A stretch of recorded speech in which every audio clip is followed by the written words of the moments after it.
Alors ici, on est au croisement de la Végétale et du câble 1, au niveau de la station bien nommée la Végétale, qui devrait permettre aux Parisiens de venir jusque chez nous hyper facilement. On est sur une zone qui est vraiment la zone de transition entre l'urbain et le rural dans l'aménagement de la Végétale. La particularité, c'est qu'on était sur une zone où on avait un boisement qui était déjà préexistant, dans lequel il fallait se fondre. Et l'idée, c'était de préserver les arbres qui ont encore un avenir et travailler le plus possible avec l'existant pour garder vraiment une exemplarité environnementale et une vraie recherche d'économie circulaire pour que ce projet soit vraiment le plus sobre possible.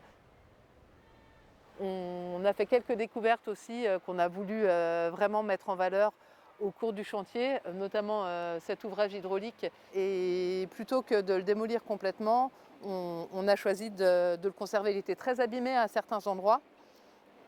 Et du coup, on s'est dit qu'on allait conserver les parties qui étaient vraiment en bon état et venir démolir ce qui était cassé pour le reformer avec les résidus de la démolition et venir faire un opus romain pour lui redonner toute sa linéarité. Moi, j'ai tendance à appeler ça un petit peu l'aménagement d'opportunité.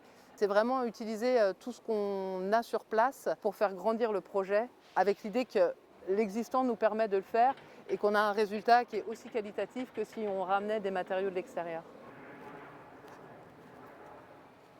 La particularité de ce site aussi, c'est qu'on a eu pas mal d'abattages qui sont vraiment des abattages sanitaires et les produits d'abattage, on les utilise de différentes manières.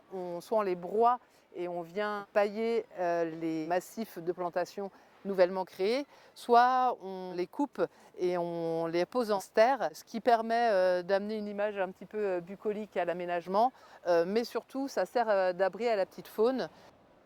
Là aussi, dans l'aménagement d'opportunisme, on est vraiment à proximité du téléphérique et donc en partenariat avec Île-de-France Mobilité, on a réfléchi nous pour créer de nouvelles mares. L'idée, c'est vraiment d'utiliser leurs eaux pluviales qui viennent des toitures de la station pour avoir différentes typologies de zones humides et de mares qui viennent ponctuer toute la végétale et avoir comme ça un maximum de biodiversité. Moi, je trouve ça assez fascinant de se dire que le site a été complètement transformé et que tout était déjà sur le site, mais sous une autre forme.